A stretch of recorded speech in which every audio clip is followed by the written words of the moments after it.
ประธานห้านอาหารธาตุดำไวท์เฮาส์เฮ็ดตามสัญญามอบเงิน 10,000 ดอลลาร์สหรัฐเพื่อเป็นการสุกยูและสมเสยผลงานของสโมสร WIG นะคะที่สร้างผลงานขวดแซมทั้ง U9 ปีและ U11 ปีอยู่ที่ประเทศจีนในรายการบ้านเตะเยาวชนระดับนานาชาติไฟยิ่งคัพสิงคันวันชาติจีนประจำปี 2025ในวันที่ 9 ตุลา 2025ท่านวันสมวิริวงศ์ประธานบริษัทพรสวรรค์ขาเข้าขาออกจำกัดทั้งเป็นเจ้าของห้านอาหารธาตุดำไวท์เฮาส์ได้เชิญคณะประธานครูฝึกทีมงานและนักกีฬาสโมสร WIG นะคะร่วมรับประทานอาหารอยู่ที่ห้านอาหารธาตุดำไวท์เฮาส์บ้านเสียงยืนเมืองจันทบุรีนครเมืองจันทร์เพื่อสมเสยผลงานนักกีฬา U9 ปีและ U11 ปีของสโมสร WIG นะคะที่สามารถของแซมทั้ง2หุ่นในการแข่งขันกีฬาป่านเตะระดับนานาชาติสิงคันวันชาติสาธารณรัฐประชาชนจีนโดยเห็นถึงความสำคัญและเฮ็ดตามสัญญาที่ให้ไว้กับนักกีฬาก่อนเดินทางเข้าร่วมแข่งขันโดยการมอบเงินให้กับสโมสรจำนวน 10,000 ดอลลาร์สหรัฐคิดไล่เป็นเงิน200กว่าล้านกีบเพื่อสุกยูและสมเสยผลงานของนักกีฬาเยาวชนลาวที่มีความสามารถคว้าแชมป์รายการระดับนานาชาติสร้างชื่อเสียงให้กับประเทศชาติอย่างสมเกียรติและสมศักดิ์ศรีในครั้งนี้ข้าพเจ้ารู้สึกเป็นเกียรติและภูมิใจที่ว่าผลงานอันยิ่งใหญ่ที่ว่านักกีฬาลาวทีมเยาวชนลาวญาติมาได้หลายครั้งหลายคราวถึงว่าเห็นว่าทีมดังกล่าวนี้ก็จะว่าถือว่าเป็นชัยชนะผลงานที่ยิ่งใหญ่ถึงมันบ่แม่นว่า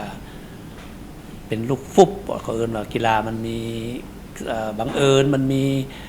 โชคมีลาภช่วยข้าพเจ้าจึงเข้าใจว่าโอ้การฝึกแอบการมีระเบียบวินัยการสร้างทีมเวิร์กอยู่ในหัวศูนย์จิตใจฮักกีฬาจิตใจเสียสละของผู้นำพาทีมงานนับทำผู้ฝึกที่ดีมีระเบียบวินัยเนี่ยมันเฮ็ดให้การไปแข่งขันแต่ละบอลที่ได้รับชนะซึ่งข้าพเจ้าเคยติดตามสิ่งที่เขาติดตามหมายความว่าก็มีหลายกีฬาหลายประเภทที่ว่าผ่านมาเขาก็บ่ค่อยได้สนใจหลายแต่ว่าอันนี้มันสิ่งที่เขาอยากสนใจบอกก็คือคนลาวทั่วประเทศไปก็สนใจเพราะว่าไปสร้างชื่อเสียงอยู่ระดับประเทศยุโรปก็ได้จีนประเทศมหาอำนาจก็ได้โดยเฉพาะมันเฮาประเทศน้อยอยู่ในอาเซียนพลเมืองเพียง7ล้านคนแต่ว่าเฮามีลูกหลานของเฮาสามารถสร้างความเข้มแข็งญาติได้ศาสนาสร้างเกียรติชื่อเสียงให้แก่ประเทศชาติสิ่งนี้มันเป็นการกระตุ้นจิตใจข้าพเจ้าถึงว่าถ้าทุกคนเฮาพร้อมใจกันส่งเสริมเสียสละเล็กๆน้อยๆให้กำลังใจก็ได้ประกอบส่วนให้แก่ทีมนักกีฬาของเราหรือกีฬาประเภทอื่นถ้ามีการสนับสนุน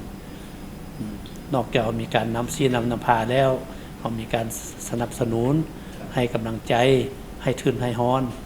ข้าพเจ้าว่ากีฬานี่มันเป็นเรื่องที่ชาติใดก็เห็นได้ขอแต่มีความมุ่งมั่นพัฒนาตั้งใจเด็ดเดียวอันนี้แหละคนว่าความสามัคคีเป็นพลังสามารถญาติได้ศาสนาคือเราเห็นผ่านมานี่แหละอันนี้เป็นความภาคภูมิใจเป็นครั้งแรกในชีวิตข้าพเจ้าได้เห็นศาสนาที่ว่าเป็นสิ้นเป็นอันที่บ่แม่นภายในสังคมเฮาเว้ามันหลายภายในต่างประเทศบ่ว่าสื่อข่าวมวลชนประเทศไทยนี่ซึ่งกระเจ้าก็เป็นประเทศที่เข้มแข็งด้านกีฬาเศรษฐกิจทุกอย่างเขาเข้มแข็งกว่าเฮาหลายแต่เพิ่นก็ยอมรับว่านักกีฬาลาวหรือเยาวชนนี่สามารถเป็นตัวเด่นของในภาคพื้นของอาเซียนหรือของอาซีก็ว่าได้สั่นข้าพเจ้าว่าสิ่งหนึ่งที่ข้าพเจ้าคิดว่าอยากให้หลายภาคส่วนที่มีเงินไขทุกคนในสังคมประกอบส่วนเล็กๆน้อยๆช่วยเหลือทีมงานเฮากีฬาบันเตะก็คือกีฬาทุกๆประเภทบ่แม่นแต่กีฬาบันเตะถ้าญาติได้มาผลงานแบบนี้อันนี้มันเป็นสิ่งที่ประจักษ์ตาสิ่งที่เฮาสร้างตัวเองให้มันเข้มแข็งแล้วเขาคิดว่าสังคมหรือว่าภาครัฐเพิ่นแฮงอยากส่งเสริมผู้เฮ็ดแท้ทำจริงข้าพเจ้าเชื่อมั่นว่าภาครัฐบาลอนาคตเพิ่นจะ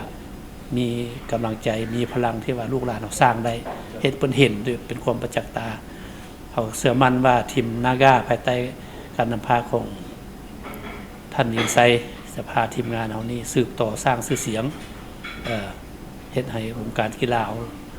ดังอยู่ในอาเซียนแล้วดังทั่วอาซีแล้วก็ดังทั่วโลก โอกาสนี้ท่านเวียงไซวิไลกุลประธานสโมสร WIG นะคะ ในน้ำหัวหน้าคณะนำพาทีมงานและนักกีฬาเข้าร่วมการแข่งขัน อยู่สาธารณรัฐประชาชนจีนครั้งนี้ ก็ได้กล่าวแสดงความขอบใจอย่างสุดอกสุดใจต่อกับการสนับสนุน จากท่านวันสมวิริวงศ์ซึ่งเป็นนักธุรกิจคนทำอีทที่เล็งเห็นความสำคัญ และให้การสนับสนุนสมเสยผลงานของนักกีฬาสโมสร WIG นะคะ ทีมเยาวชนตัวแทนจากลาวที่สามารถไปคว้าแชมป์ขันวันชาติจีนสำเร็จแล้วกลับคืนมาประเทศลาวและท่านก็ให้คำมั่นสัญญาว่าจะนำเอาเงินจำนวนดังกล่าวนี้ไปหมุนไส้เข้าในการปลูกปั้นและพัฒนานักกีฬาเยาวชนลาวให้เติบโตอย่างมีคุณภาพและกลายเป็นหุ่นสืบทอดที่ดีให้แก่ทีมชาติลาวในอนาคตสำหรับผลงานของสโมสร WIG นะคะที่เข้าร่วมการแข่งขันครั้งนี้แม้สามารถของแซมได้ทั้ง2หุ่นอายุที่ส่งเข้าร่วมแข่งขันคือยู9ปีที่สามารถคว้าแชมป์ได้จากการเข้าร่วมแข่งขันข้างทำอีทและยู11ปีสามารถป้องกันแชมป์ไว้ได้สำเร็จนอกนี้บรรดานักเตะยังสามารถคว้ารางวัลประเภทบุคคลอีกหลายรางวัลเช่นรางวัลดาวยิงสูงสุดรางวัลนักเตะดีเด่นและรางวัลผู้รักษาประตูดีเด่นอีกด้วย